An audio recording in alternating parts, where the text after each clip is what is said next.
14 यह समझना आसान है कि इन हालात में सत्ता की चाबी हमारे हाथों में होगी और हमारे अलावा कोई और कानून बनाने की ताकत को नियंत्रित नहीं करेगा। 15 इसके अलावा नए रिपब्लिकन संविधान के लागू होने पर हम राजनीतिक गोपनीयता बनाए रखने के बहाने चैम्बर से सरकारी कदमों पर सवाल पूछने का अधिकार छीन लेंगे। साथ ही नए संविधान के जरिए हम प्रतिनिधियों की संख्या को कम से कम कर देंगे, जिससे राजनीतिक जोश और राजनीति के प्रति जुनून भी उसी अनुपात में कम हो जाएगा। अगर फिर भी जिसकी उम्मीद कम ही है उनमें जोश भड़कता है तो हम एक जोरदार अपील और पूरी जनता के बहुमत का हवाला देकर उसे शांत कर देंगे। चैम्बर और सीनेट के अध्यक्षों और उपाध्यक्षों की नियुक्ति राष्ट्रपति पर निर्भर करेगी। संसद के लगातार सत्रों के बजाय हम उनकी बैठकों को कुछ महीनों तक सीमित कर देंगे।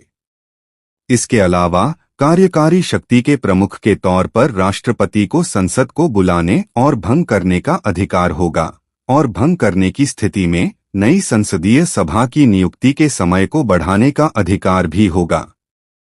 लेकिन ताकि इन सभी कामों के नतीजे, जो असल में गैरकानूनी हैं, हमारी योजनाओं के लिए समय से पहले राष्ट्रपति की उस जिम्मेदारी पर न आ पड़े जो हमने तय की है, हम मंत्रियों और उच्च प्रशासन के अधिकारियों को राष्ट्रपति के आदेशों को टालने और अपने खुद के उपाय करने के लिए उकसाएंगे। ऐसा करने पर उनकी जगह उन्हें ही बलि का बकरा बनाया जाएगा।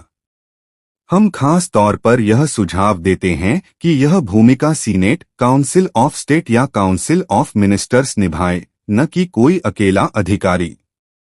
16 प्रेसिडेंट अपनी मर्जी से मौजूदा कानूनों का मतलब निकालेंगे जिनके अलग अलग मतलब निकाले जा सकते हैं। जब हम उन्हें ऐसा करने की जरूरत बताएंगे तो वे उन्हें रद्द कर देंगे। इसके अलावा उन्हें कुछ समय के लिए कानून बनाने और सरकारी कानूनी कामकाज में नए बदलाव करने का भी अधिकार होगा, जिसका बहाना देश की सबसे बड़ी भलाई के लिए होगा। FDR जैसे प्रेसिडेंशियल डिक्री का इस्तेमाल US डॉलर को कमजोर करने और सोना चुराने और US को अपने ही नागरिकों के खिलाफ हमेशा के लिए इमरजेंसी और युद्ध की हालत में डालने के लिए किया गया था।